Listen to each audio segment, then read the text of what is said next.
Welcome to the Hot Rock Podcast. My guest this week is known as one of the most recognizable voices in progressive rock, as the lead vocalist and creative force behind Yes, and an incredible, successful solo career, including critically acclaimed albums, performing with iconic musicians like Jack Bruce and, of course, Jon Anderson and many more. He's got a new tour and a forthcoming new album, so we have a lot to talk about. Jon Anderson, welcome to the show, buddy. Good to be with you. Yes, and I have to share with the listeners that when I first called you, you gave me some, you are a jokester, some weird voice. What was that? No, it's just me saying, yeah, it's me. One of the things we talked about just before we went on the air was that, just like I said, you get approached every day with people coming up to you saying, "Oh my God, I've loved you and your music since the early 70s." Is that become perfunctory, or do you still enjoy that? Oh, I love it. You know, I'm walking around doing my shopping and in the local store, and a little old lady came up about 2 weeks ago. "Yeah, are you Jon Anderson?" I said, "Yeah, I hope so." I love your music. And I thought, oh my God, I must be getting old.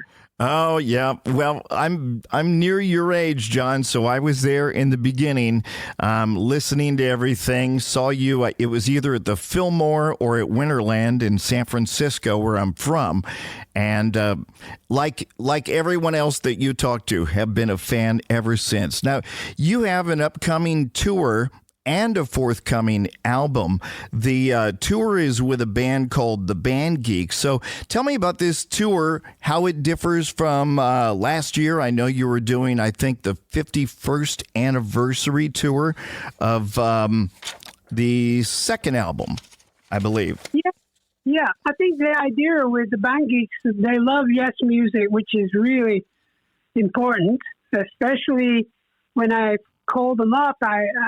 Somebody sent me a video of them doing Heart of the Sunrise, and I freaked out how good they were. So I called up the bass player. I got his name and everything, and said, "Why don't we go on tour together?" And he said, "What? You're crazy." I said, "No, I've always wanted to do epics and classics. As long as we do Close to the Edge, Awaken, Gates of Delirium." He said, John, please let us do the tour." I said, "Yeah." So that's why we became friends a year ago. And at the end of the tour, I turned to Richie, the bass player, who's the producer of everything. I said, "Why don't we do an album? I mean, come on, we're still vibrant about music. We still love music." So I sent him 3 or 4 songs, and he actually turned out to be a magnificent producer. And he made all the songs sound fantastic. Very, very strangely enough, they sound like Yes in this moment in time.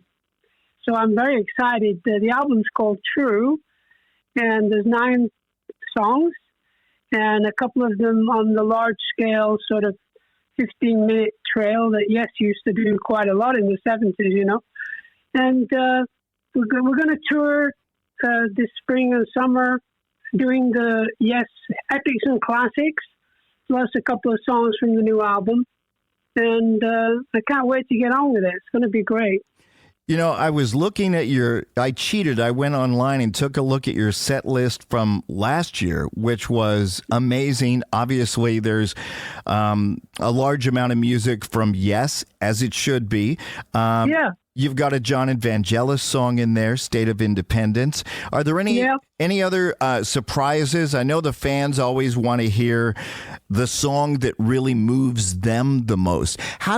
What's the process for you in putting together what your set list is going to be? I think more or less it's the idea of what the band Yes was doing in the 70s that really changed my perception of music a little bit, because we were sort of pushed by the record company to make hit records. And of course, we never created a hit record until later.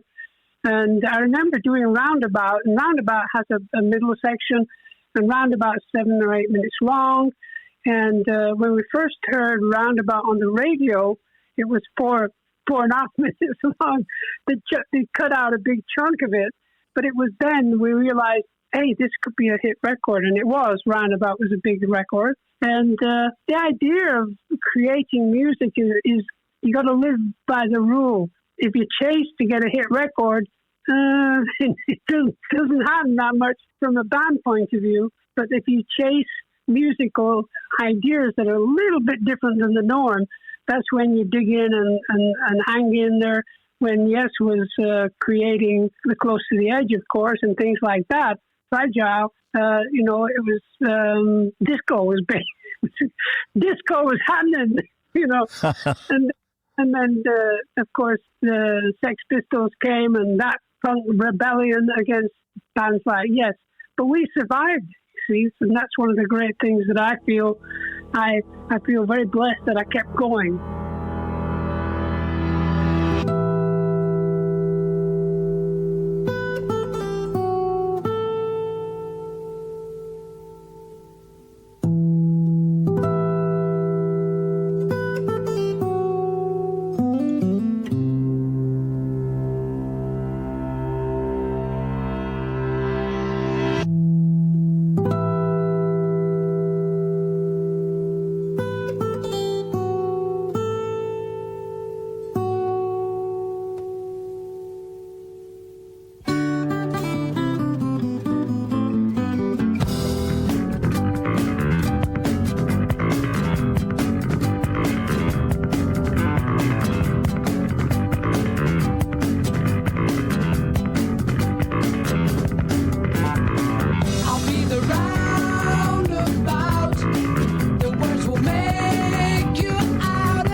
Mountains come out of the sky, they stand there. 24 before my love, I'll be there.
It's the Hot Rock Podcast. Steve Garland with my special guest, Jon Anderson of Yes. He is going out on tour for the tour with Band Geeks called Yes, Epics, Classics, and More Tour, starting May 30th at the State Theater in Brunswick, New Jersey. If you want to learn more about all the tour dates, just go to jonanderson.com. Bonus, if you stick around, you're going to learn about a new album that's coming out later this year. Jon, after you left Yes, you started working with a lot of different artists, from Jack Bruce to King Crimson. But I want to ask you about Vangelis. You did 3 or 4 albums with Jon and Vangelis. What can you tell me about the process of working with him and your experience doing those albums? I remember playing Friends of Mr. Cairo in rock radio, and there was just a lot of creativity between the two of you. I think there was 3. I think. I'd have to think about that one. But Vangelis was like, there was that moment in time when Rick Wakeman was on tour with Yes on the Topographic Tour and didn't really enjoy the show, didn't enjoy life at that time, and decided to leave the band. And I'd been given this record called Creation du Monde by Vangelis, and just before the start of that tour. And I listened to it on a cassette, and I thought it'd be great to get Vangelis in the band. So I went to Paris to knock on his door and try and get him to come and join Yes. But it's a funny story, but it just wasn't meant to be. And the next step was we found a Russian guy to play keyboards. I can't remember his name now. Oh, he called himself Igor. And he didn't like being called Igor. I said, why not? I said, Igor Stravinsky. Oh, yes, of course. And so that was fun for about a few years. And as you said earlier, my life has been a constant flow of different musicians. I was able to work with Jean-Luc Ponty. We did an album and a tour together about 5 years ago. That was magic. You know, you're working with musicians that are true jazz musicians. It's one of those things in your life. You grow up understanding music more because you're working with different kind of musicians. But this latest thing, the Band Geeks, is a perfect name for them because they're very joyful and happy and grateful. So what can you do? And that makes me happy because I'm a bass player and a lifelong musician. And in high school, what do you think the guys in band class were? The Band Geeks. No, were they? Yes. I love it. And it wasn't a compliment back then. It was No, it's a joke. Yeah, it was like I could hear a cheerleader saying, "We're not going out with one of the Band Geeks."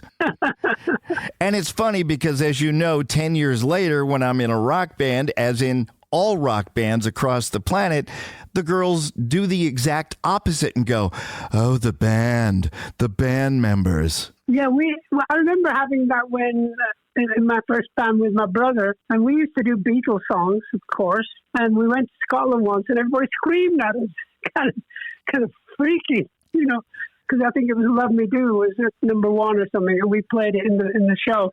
That's when you know you can get a girlfriend for 5 minutes at least, you know. Oh boy, life goes on, and here we are, blessed as ever to make music at my age with a band of geeks. We're just mixing actually at the moment. Richie, the bass player. Bass players, I seem to follow them around. You know, Yes. Chris Squire, 20, 30 years, and now it's Richie, and always good. I'm very, very anxious to hear the tracks on the album.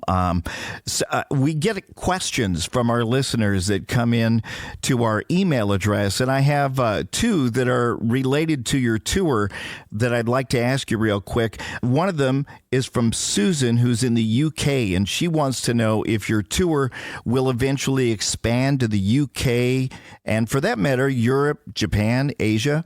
Well, that's the plan. You know, you make a record, and then we've got a record company that's very interested in the album, and they've heard most of the songs, and they're going to promote it. And then you hope, fingers crossed, that it'll take you around the world. That's the main thing.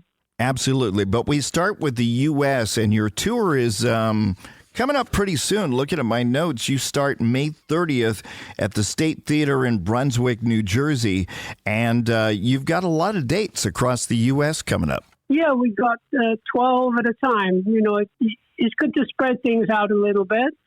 And so we're doing more East Coast and eventually not down to Nashville. And there's one on the West Coast. We're playing Thousand Oaks, Performing Arts Center is the last show of the 3-12 show sort of tours over the next 6 months.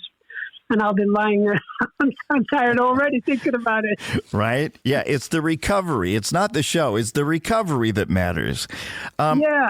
Which brings me to a great question that one of our online fans wrote. Dave Schuler said, "Your voice sounds just as strong as it did in the early 70s. What do you do to maintain your vocal health while you're on the road?" It's called chloroseptic. It's kind of like a spray. And it's like you can get a lozenge. And, you know, now and again when I'm on the show, doing a show, halfway through your voice is sort of getting to a little bit sort of dry momentum, and you want the sound of it, of what you're singing, really crystal clear. And after the show, I'm sucking on a lozenge. So it's kind of dangerous. Yes. Yeah. Well, especially because of your range. In following you through the years, I know it's been said, and I'd like to verify, that you don't sing in falsetto, that what we hear when you're way up high is in your normal range. Is that correct? There you go. Wow. Have you ever figured out how many octaves your range is, John? No. No? But I just know that I was a school kid. I was in the church choir, and I was always told to quieter. John, you're a very good singer. Can you just do it quieter, please?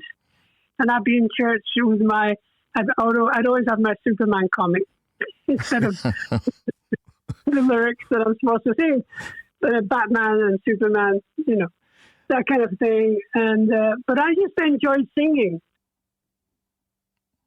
I've seen all good people turn their heads each day, so satisfied I'm on my way. I've seen all good people turn their heads each day, so satisfied I'm on my way.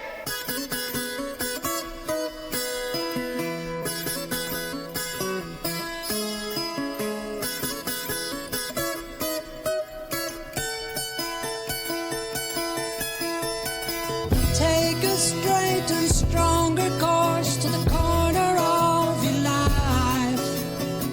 Make the White Queen run so fast, she hasn't got time.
It's the Hot Rock Podcast. Steve Garland with my special guest, the legendary Jon Anderson. His new band, the Band Geeks, are going on tour this May 30th. They kick off the Yes Epics, Classics, and More tour at the State Theater in Brunswick, New Jersey. They got a lot of great U.S. dates coming up and a forthcoming album we're going to talk about in a bit. You want to learn more? Go to jonanderson.com. Jon, when you first started singing, I've read it was with your brother Tony. How did that come about? We were delivering milk in the local town and working on the farm, and we were singing Everly Brothers all the time. You know, it's like, well, I sing the higher part of, and you know, he would sing Elvis Presley, and I would sing Roy Orbison songs. You see, and that's how you go. You tend to just levitate to what feels comfortable. We were good, you know. And then the Beatles came. That's what happened. We became Beatles for a year or two. The moment I saw them on the Ed Sullivan Show, my parents had me playing accordion, and I turned to my mom and I said, "You told me the accordion was cool. You lied." It's true. It's very true. Something I've always wondered, because I'm a songwriter myself, what was the typical creative process for you with Yes, and has that changed over the years at all? It's funny, working with the Geeks is exactly the same. I sent them, when we started doing the record about 3-4 months ago, I sent them 5 songs, which Richie, the bass player, started to made them into very Yes versions of the songs. And by the time he sent me the music back of me singing along with it, I was writing lyrics, you know. Right. And that's what I do with Yes, is that I go into the studio, you know, 10 in the morning or something. I had a couple of songs ready to play, and Steve had a song that we'd been writing together. So Bill Bruford and Chris and Rick at that time would be working on the part of the song, and I'd be sketching lyrics about, well, I'm going to sing on this part, and I'd come up with the next part. Can we try this next part? And they say, "Jon, how many parts have you got?" I said, "Well, I've only got 2 more. You stick them together with super glue, and you finish it with Close to the Edge." You know, me and Steve wrote. One of the most lovely things that happened was in the middle of Close to the Edge, there was a sort of a sound board. I suggested it would sound like an ocean sound, and then there'd be a song in the middle, and Steve came with these chords, and I sang "I Get Up, I Get Down" in that song. And then about 2 days later, Steve came and said, "Look, actually, I wrote a song with the chords." And I said, "Well, you go in and sing the song and see if it fits with my song." And it perfectly did. So it was a question of being adventurous together as a group. And that's what I'm doing now with the Geeks, having a great time, like a musical adventure every day.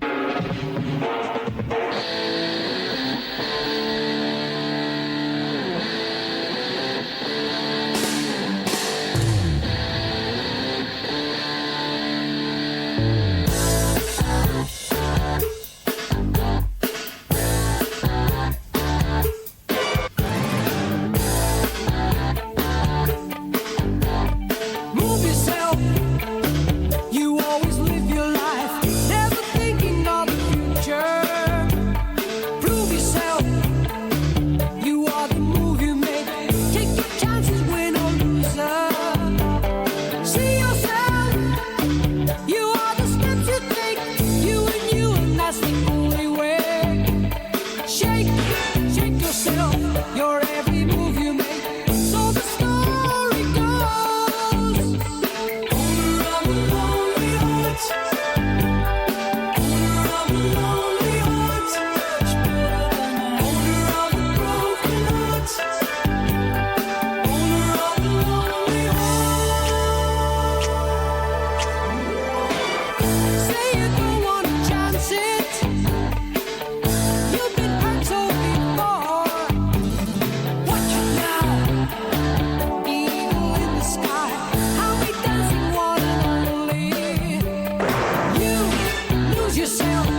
It's the Hot Rock Podcast. Steve Garland here with my very special guest, the legendary Jon Anderson of Yes.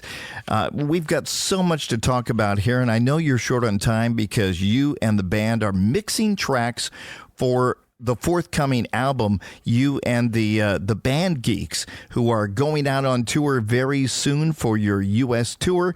Wherever you're listening worldwide, if you want more information on that, just go to jonanderson.com. I'd like to come back to this when the album comes out so we can chat a second time and help you promote that album as well, because your music is timeless, but yet you keep composing new things.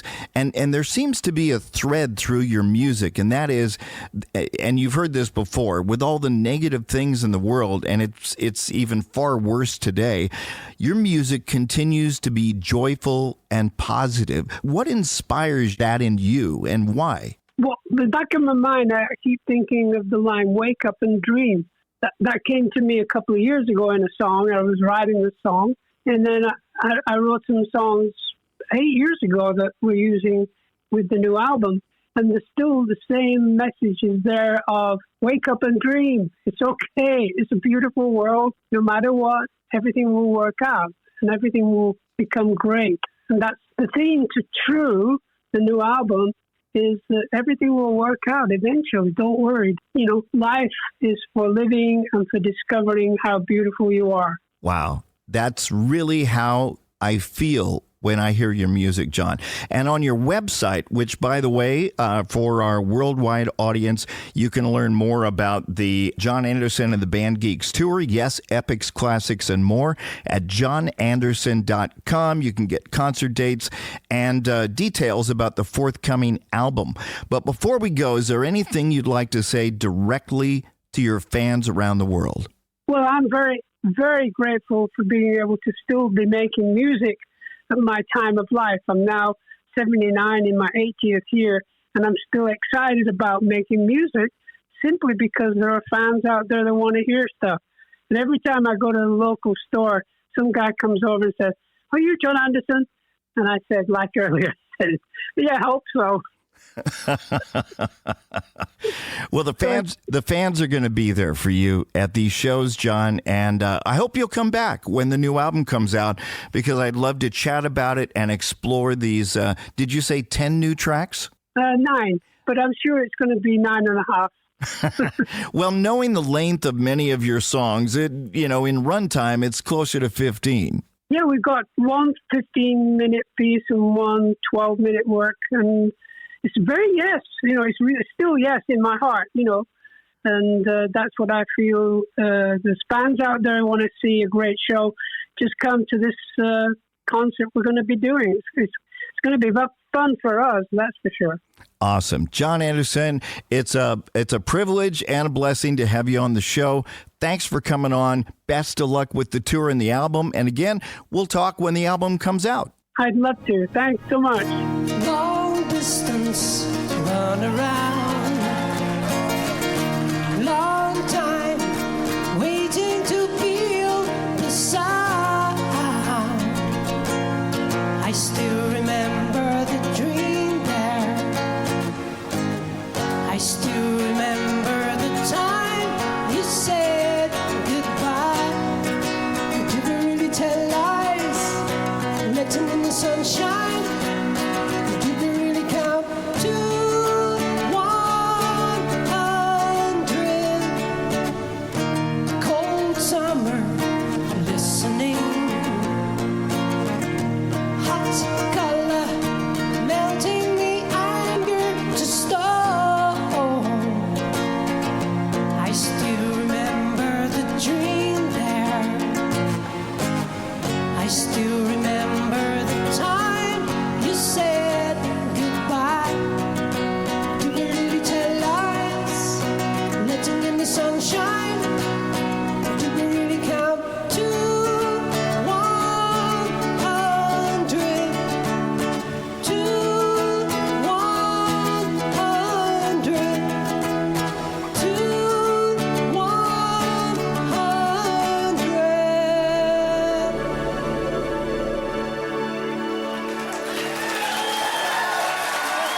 It's the Hot Rock Podcast, wrapping up this episode with the legendary Jon Anderson of Yes. I want to thank Jon for coming on the show. You got to go out there and see him live with the Band Geeks. Their Yes Epics, Classics, and More tour starts May 30th at the State Theater in Brunswick, New Jersey, and a forthcoming album called True will be out in the fall of this year. You want to learn more, go to their website at jonanderson.com. And if you missed any part of this show, or you got to have more podcasts, well, just go to my website, hotrockpodcast.com, where you can hear this interview and many others uncut for free anytime you like. That's hotrockpodcast.com. I'm Steve Garland. Big thanks to Dr. Alan Carlos Hernandez for helping to arrange our guests on this show. And until next time, as always, keep rocking.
Yesterday a morning came, a smile upon your face. Caesar's palace, morning glory, silly human race. On a sailing ship to nowhere, leaving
defying, mutilating armies gather near, crawling out of dirty holes. The morals disappear.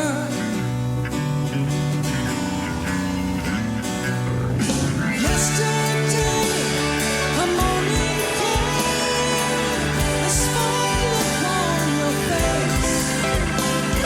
Caesar's palace, morning glory. Silly human, silly human, silly human race. Honor saying straight to no one, leaving a new place. And if the summer change to winter, yours is no disgrace. Yours is no disgrace. Yours is no disgrace.